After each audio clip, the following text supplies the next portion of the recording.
नमस्कार, good news India में आप सभी का स्वागत है। मैं हूं राहुल गुप्ता और मैं हूं शहला निगार। एक ऐसा कार्यक्रम जिसमें हम आपको दिखाएंगे ऐसी खबरें जो तेज रफ्तार बदलती दुनिया में शायद कहीं पीछे छूट गई हैं। ऐसी खबरें जिन्होंने दुनिया के किसी कोने में हलचल तो पैदा की, लेकिन शायद आप तक नहीं पहुंच सकी। जी हाँ, ऐसी खबरें दिखाएंगे जो ये साबित करती है कि ये दुनिया इतनी भी बुरी नहीं है, यहाँ कुछ अच्छा भी हो रहा है। मेरे देश की मिट्टी सोना उगले, उगले हीरे मोती। देश के किसान के दिल में एक बात। राहुल कहते हैं किसान देश की मिट्टी से सोना उगाते हैं। जी हाँ, वाकई में कैसा हो शैला अगर इसमें आधुनिक तकनीक का तड़का लग जाए। हम बात कर रहे हैं जैविक खेती की। तो खेती की इस विधि के जरिए न सिर्फ हम अपनी धरती की उपजाऊ क्षमता को बचा कर रख सकते हैं, बल्कि कम समय में अधिक से अधिक फसल भी हासिल कर सकते हैं। और कर्नाटक और सिक्किम के किसानों ने इसका फायदा उठाया, जिससे उनका जीवन ही बदल गया। ये है कर्नाटक के नीलामंगला तालुका का केमपलीगन हल्ली गांव। इस गांव के किसान अब जैविक खेती को अपना रहे हैं। सरकारी और गैर सरकारी संस्थाओं के प्रयासों से गांव के 50 किसान जैविक खेती को अपना चुके हैं। किसानों को जैविक खेती के लिए प्रशिक्षण दिया गया और आज ये किसान अपने खेतों में जैविक सब्जियां और फल उगा रहे हैं। अपनी जैविक खेती के उत्पादों की बिक्री के लिए इन किसानों ने अपना एक संघ भी बना लिया है। Our farmers are cooperating as with their own abilities. हमारे किसान अपनी पूरी क्षमता से सहयोग कर रहे हैं। हम निश्चित रूप से किसानों के लिए अच्छे की अपेक्षा कर रहे हैं। हमारे सारे किसान धीरे धीरे जैविक खेती की तरफ जा रहे हैं। We are giving very good products of organic. Almost all our farmers are changes to organic farming. किसानों की इस उपज के लिए अब बाजार भी उपलब्ध है। बेंगलुरु में कुछ खास दुकानों पर इनकी लाई सब्जियां और फल बिकते हैं। लोग नियमित तौर पर यहाँ खरीदारी के लिए आते हैं। Organic product is becoming. जैविक उत्पाद अब एक जरूरत बनते जा रहे हैं, क्योंकि कीटनाशकों और रासायनिक खादों का प्रयोग फसलों के उगाने में तेजी से बढ़ रहा है। For most of the crops. सिर्फ कर्नाटक ही नहीं, उत्तर पूर्व राज्य सिक्किम भी जैविक खेती के माध्यम से कृषि का विकास कर रहा है। देश की बाकी जगहों की तरह यहाँ भी लोगों को समझाना मुश्किल था कि क्यों जैविक खेती फायदे का सौदा है, लेकिन अब इसका इतना फायदा हुआ है कि किसानों के रहन सहन में ही बदलाव आ गया है। हमारे यहाँ ऐसा टीवी नहीं था और थोड़ी रेडियो ऐसा था, लेकिन लाइफ पे एकदम चेंजेस हो गए। यहाँ पे आदमी का वो ड्रेसअप, वो लुक चेंज हो गया है और जो रहन सहन और सैनिटेशन एकदम प्रॉपर है। अभी एकदम सा चेंज हो गया लाइफ स्टाइल। जैविक खेती में रासायनिक खाद और कीटनाशकों का इस्तेमाल नहीं होता, इसलिए आहार विशेषज्ञ मानते हैं कि जैविक खाना सेहत के लिए भी फायदेमंद है। And it also is rich in high in antioxidants. इसमें एंटीऑक्सीडेंट होते हैं, जिससे बीमारी से लड़ने में मदद मिलती है और हम लोगों को इसे खाने की सलाह देते हैं। For the people to prevent and cure the diseases. साफ है कि जैविक खेती न सिर्फ किसानों के लिए फायदे का सौदा बन रही है, बल्कि लोगों के स्वास्थ्य के लिए भी ये बेहद लाभकारी है। तो देखा राहुल आपने, कितनी कारगर है ये खेती। उत्तर पूर्व से लेकर दक्षिण तक सभी लोग इस खेती को अपना रहे हैं। और बढ़ती जनसंख्या के दबाव के लिए शैला, खेती का ये तरीका काफी कारगर हथियार भी साबित हो रहा है। लेकिन राहुल, गर्मी बहुत पड़ रही है। जब गर्मी इतनी तेज पड़ती है, हम तो एसी में चले जाते हैं, कूलर चला लेते हैं, फ्रिज से ठंडा ठंडा पानी निकाल कर पी लेते हैं। लेकिन क्या आपने कभी ये सोचा है कि जो बेजुबान पशु पक्षी हैं, उनका इस गर्मी के मौसम में क्या हाल होता होगा? ठीक कहा शैला, ऐसा कुछ हमारे प्रधानमंत्री भी सोचते हैं। अभी हाल ही में उन्होंने अपने मन की बात कार्यक्रम में हम तमाम लोगों से अपील की कि बेजुबान पशु पक्षियों के लिए अपने घरों के बाहर खुले बर्तन में पानी रखें, ताकि वो इस गर्मी के मौसम में अपनी प्यास बुझा सके। इन दिनों सूरज की तपिश और तापमान जिस तरह बढ़ा है, उसने लोगों का जीना दूभर कर दिया है। आदमी थोड़ी थोड़ी देर पर पानी पी रहा है, लेकिन उन बेजुबान पक्षियों की पीड़ा कौन समझे, जो बेचारे किसी से कुछ कह नहीं सकते। लेकिन कोई है जो उनके दर्द को समझता है।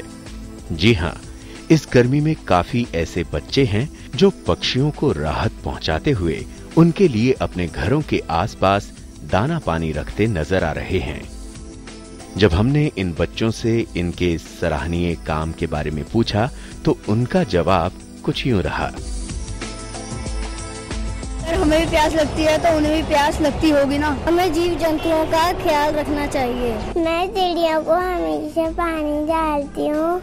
हमारा ख्याल तो हमारे मम्मी पापा रखते हैं, इनका ख्याल कौन रखेगा? इन्हें भी भूख लगती होगी, इन्हें भी प्यास लगती होगी। ये नन्हे बच्चे जीव जंतुओं के दुख दर्द को समझते दिखाई दिए। इन बच्चों को भी गर्मी का एहसास है। शैला, जैसा कि आपको पता है 5 जून को था पर्यावरण दिवस और इस मौके पर पर्यावरण संरक्षण के बारे में ढेरों बातें हो रही हैं। हम आपको बताते हैं प्राची जोहर के बारे में, जिन्होंने अमेरिका से एक खास शोध पूरा किया है पर्यावरण संरक्षण को लेकर और पूरे महाराष्ट्र को गौरवान्वित किया है। और इसके साथ ही प्राची उन 16 शोधार्थियों में शामिल हो गई हैं जिन्हें इस बार ये मौका हासिल हुआ है। विज्ञान की नवीनता की दिशा में एक कदम आगे बढ़ते हुए महाराष्ट्र ने एक बड़ी लकीर खींच दी है। ये लकीर खींची है राज्य की एक छोटी सी बस्ती जलगांव की रहने वाली प्राची जवर ने, जिन्हें पर्यावरण पर एक अनोखा शोध करने के लिए विश्व बैंक ने प्रतिष्ठित मैकनमारा छात्रवृत्ति के तहत $25,000 की राशि दी है। दुनिया भर से 16 शोधार्थियों को इसके लिए चयनित किया गया है। अमेरिका के ओक्लाहोमा विश्वविद्यालय ने प्राची को साइनोबैक्टीरिया के तहत कार्बन डाइऑक्साइड से ऑक्सीजन रूपांतरण करने पर शोध का मौका दिया है। प्राची अब आगे ये शोध जाने माने वैज्ञानिक रॉबर्ट बर्नव के नेतृत्व में इस साल जुलाई से दिसंबर तक करेंगी। अपनी सफलता पर खुशी जाहिर करते हुए प्राची ने कहा कि जीवाणु की मदद से वे मौजूदा वातावरण में आ रही विकृति में बदलाव ला सकती हैं। प्रदूषण इस वक्त सबसे गंभीर समस्या है। हम साइनोबैक्टीरिया पर अपने शोध से इसका समाधान ढूंढने की कोशिश कर रहे हैं।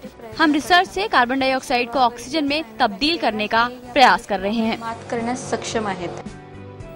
प्राची फिलहाल उत्तर महाराष्ट्र विश्वविद्यालय से परास्नातक की पढ़ाई कर रही हैं और साथ ही इसी विषय पर शोध भी कर रही हैं।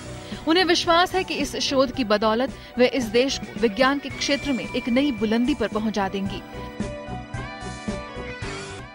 हमने पिछले एक पखवाड़े में देखा कि उत्तर पूर्व के छात्रों के खिलाफ कुछ अनचाही घटनाएं हुई हैं, लेकिन इन्हीं उत्तर पूर्व के छात्रों ने दिल्ली में सफाई अभियान चलाकर दिल्ली वालों का दिल जीत लिया। उत्तर पूर्व के इन युवाओं ने देश की राजधानी दिल्ली में स्वच्छ भारत अभियान के तहत एक ऐसी मिसाल पेश की है जिसने दिल्ली के दिल में उत्तर पूर्व की एक नई तस्वीर को लोगों के सामने रखा है। माई होम इंडिया के तहत चलाए गए एक अभियान में इन्होंने दिल्ली के मुखर्जी नगर से सटे नेहरू विहार इलाके में पार्क और रास्तों को साफ स्वच्छ करने का बीड़ा उठाया है। दिल्ली के नेहरू विहार की सफाई के इस अभियान में उत्तर पूर्व के करीब 300 छात्रों ने हिस्सा लिया। इन छात्रों की मेहनत और जज्बे ने इस इलाके के पार्क और रास्तों को तो साफ बनाया ही है, साथ ही दिल्ली वालों के लिए भी उत्तर पूर्व की एक अलग तस्वीर पेश की है। स्वच्छ भारत अभियान में हिस्सेदारी करने वाले ये छात्र भी मानते हैं कि इस अभियान ने उन्हें दिल्ली वालों के और भी करीब ला दिया है। ऐसे हम साथ काम करने से हमारे बीच में अंडरस्टैंडिंग बढ़ेंगी और मैं आशा करती हूँ कि इन फ्यूचर हमारे साथ ऐसा और नहीं होगा। हमें भी जो नॉर्मल दिल्लीइट है उनकी तरह समझेंगे। गौरतलब है कि प्रधानमंत्री नरेंद्र मोदी ने 2 अक्टूबर 2014 को देश को साफ और स्वच्छ रखने के लिए स्वच्छ भारत अभियान की शुरुआत की थी। यूं तो सारा देश ही सफाई के लिए उठ खड़ा हुआ है, लेकिन उत्तर पूर्व के ये छात्र दिल्ली में सफाई के साथ दिल्ली से उत्तर पूर्व को जोड़ने का एक अनोखा काम भी कर रहे हैं। बिल्कुल, अपनी इस कोशिश से उत्तर पूर्व के छात्रों ने ये साबित कर दिया है कि देश की राजधानी दिल्ली उनके भी दिल में बसती है। हाँ राहुल, सही कहा शैला आपने। और इस वक्त मैं व्हाट्सएप ग्रुप के बारे में आपको बताने वाला हूं। इस ग्रुप में जिस तरह से सांसद ग्राम योजना में सांसद एक गांव को गोद लेते हैं, इस ग्रुप के युवाओं ने एक दूर दराज के गांव के स्कूल को गोद लिया है। बिल्कुल, आजकल की शहरी चकाचौंध में जहां हर कोई शहर की तरफ भाग रहा है, वहां इस तरह से छात्रों का गांव में जाकर स्कूल को गोद लेना सचमुच एक मिसाल बन सकता है। अब समाज से सरोकार रखने वाले लोग सामाजिक पहल की शुरुआत भी सोशल साइट्स के जरिए करने लगे हैं और ये भारतीय युवाओं के बीच सोशल साइट्स की बढ़ती लोकप्रियता का प्रतीक है। Social networking messaging site WhatsApp पर युवाओं के एक ग्रुप ने अनोखी शुरुआत की है। व्हाट्सएप पर एक ग्रुप से जुड़े युवाओं ने शिक्षा के विषय पर चर्चा करते हुए एक स्कूल को गोद लेने का संकल्प लिया। इन युवाओं ने शहर के बजाय विकास से कोसों दूर जम्मू कश्मीर के सांबा के दूर दराज क्षेत्र में एक सरकारी स्कूल को गोद लेने का फैसला लिया।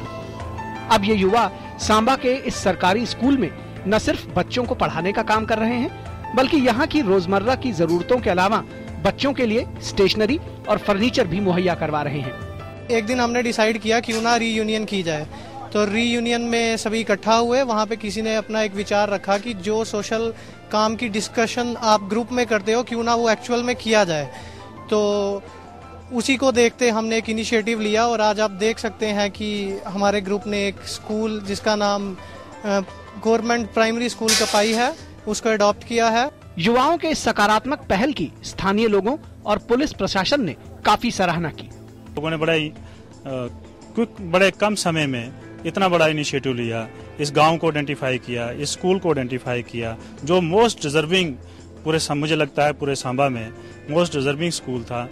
इसको इन्होंने अडॉप्ट किया यहाँ के लिए और हमारा भी इनके साथ एक सहयोग रहा। आज के युवा सिर्फ अपनी नौकरी और सामाजिक जिंदगी से संतुष्ट नहीं हैं। बदलती परिस्थितियों और देश के विकास की दौड़ में युवा भी कदम से कदम मिलाकर चलना चाहते हैं। सामाजिक जिम्मेदारी और इसके विकास में अपनी भागीदारी सुनिश्चित कराना चाहते हैं। व्हाट्सएप के जरिए एक स्कूल को गोद लेने की पहल मील का पत्थर तो नहीं, लेकिन रोशनी और विकास की राह पर एक हिम्मत वाला कदम है।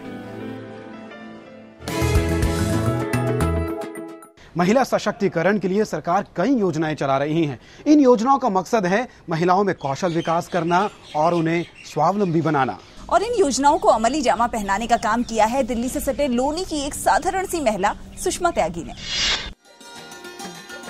रूढ़िवादी परंपराओं की बेड़ियों को तोड़ लोनी में चल रहे एक महिला प्रशिक्षण केंद्र की ओर जाती इन युवतियों को देखकर लगता है कि महिला किसी भी क्षेत्र में पीछे नहीं रहना चाहती। यही नहीं, मुस्लिम परिवारों की युवतियों ने भी पुरानी पड़ चुकी परंपरा की चार दीवारी को पीछे छोड़ अब अपने भविष्य की जरूरतों के प्रति सजगता दिखाई है। इस जागरूकता के पीछे बड़ा कारण है भारत सरकार द्वारा संचालित महिला कौशल विकास की दर्जनों योजनाओं का आगाज। इसे काम करते हैं हम तो 2,500-3,000 हजार रुपए महीने का हो जाता है और अच्छे से अच्छा काम, और उससे बहुत बेनिफिट होता है। बहुत सारे काम निकले हैं हमारे उससे। आज हमारे यहाँ मॉडर्न लड़कियों को ज़्यादा बाहर नहीं निकलने दिया जाता है, तो मैं अपने ही मोहल्ले में सेंटर चला रही हूँ और कम से कम 200 लड़कियों को ट्रेन कर चुकी हूँ आज तक। मैंने यहाँ से कढ़ाई का कोर्स किया, पिछले 2 साल से मैं संस्था चला रही हूँ और जब पहली बार मुझे वहाँ से सैलरी का चेक आया तो मुझे बहुत ही ज्यादा खुशी हुई। प्रशिक्षण केंद्र में अपनी अपनी पसंद का काम सीखती ये महिलाएं अब किसी पर बोझ नहीं बनना चाहती और ना ही उन कंधों को झुकने देना चाहती हैं जिन पर बैठकर इन्होंने दुनिया देखी है। यहीं से ही ट्रेनिंग लिया और इसी ट्रेनिंग के तहत जगह जगह अपने सेंटर्स चला रही हैं, इनकम का कोई ना कोई स्रोत बना रही हैं। यहाँ तक कि शादी होने के बाद अगर वो दूसरी जगह चली गई हैं, वहाँ पर जाके भी वो अपना छोटा मोटा कारोबार खोल के बैठी हुई हैं। युवतियाँ ही नहीं, घरेलू कामकाजी महिलाएं भी सरकार द्वारा संचालित इन योजनाओं की ओर आकर्षित हो रही हैं। और कहा जा सकता है कि अगर निष्ठा और लगन से किसी भी काम को अंजाम दिया जाए तो नतीजे सुखद होते ही हैं।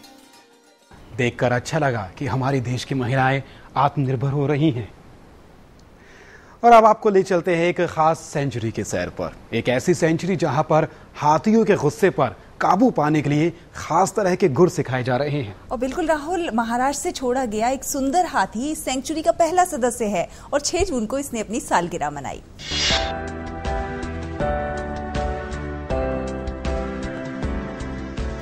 ये है सुंदर, असम का हाथी, जिसे पिछले साल महाराष्ट्र के एक मंदिर से बेहद बुरी हालत में आजाद कराया गया था।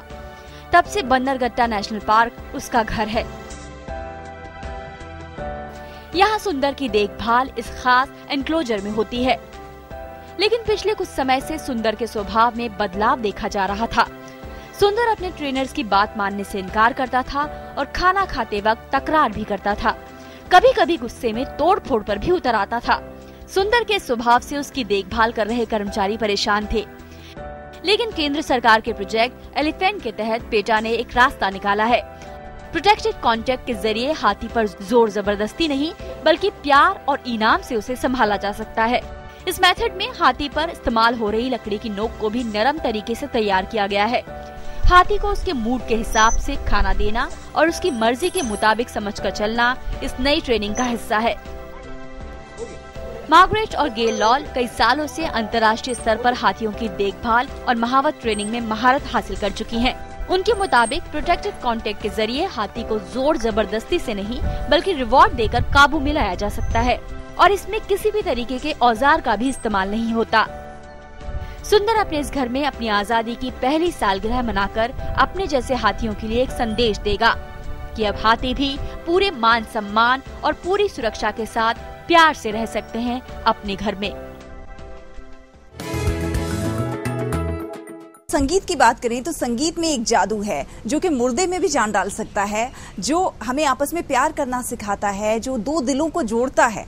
ठीक का शहला, संगीत में वाकई जादू है। क्या कभी आपने सोचा था कि यहूदी और अरब समुदाय के लोग एक साथ बैठकर संगीत की धुनों को छेड़ेंगे? लेकिन ऐसा हुआ है एक ग्रुप के द्वारा जिसमें यहूदी और अरब समुदाय दोनों को दोस्त बना दिया है। कहते हैं संगीत दिलों को जोड़ता है। संगीत सदियों से जमी कड़वाहट की बर्फ को पिघला सकता है और यही उम्मीद की जा सकती है इस संस्था से भी।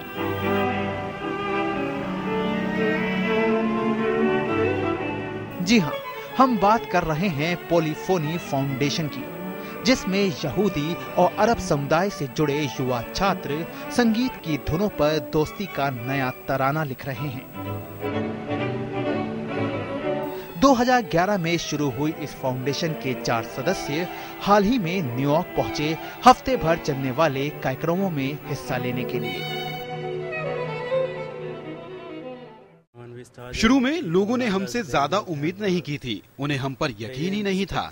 जैसे अगर आप किसी से कहो कि एक अरब संगीत से जुड़ेगा और दुनिया भर में घूमकर कॉन्सर्ट्स और क्लासिक्स में हिस्सा लेगा, लोग इस पर यकीन नहीं करते थे। लेकिन आज यहाँ 100 से ज्यादा स्टूडेंट्स पढ़ रहे हैं।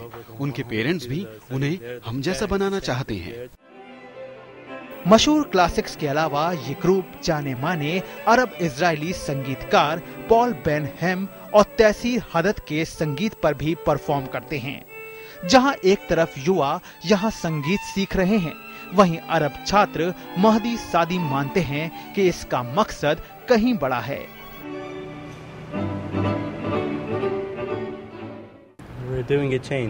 हम एक बदलाव ला रहे हैं। हमने हमेशा सुना है कि अरब और यहूदी साथ नहीं रह सकते हैं, लेकिन आज हम ये साबित कर रहे हैं और ये एक बड़ा बदलाव है। अपनी शुरुआत के बाद से स्कूल पाठ्यक्रम का शुरू होना फाउंडेशन अपनी सबसे बड़ी उपलब्धि मानता है। इस कार्यक्रम के तहत 6000 छात्र छात्राओं तक पहुंच बन चुकी है और साथ ही 140 शिक्षकों को भी ट्रेनिंग दी जा रही है। और खास बात यह है कि इनमें अरब और यहूदी दोनों समुदाय से लोग शामिल हैं। जाहिर है वर्षों की लड़ाई ने जहां दोनों संस्कृतियों को मीलों दूर रखा, वहीं ये ग्रुप मानता है कि ये पॉलीफोनी के जरिए सद्भावना के गीत भी संभव हैं।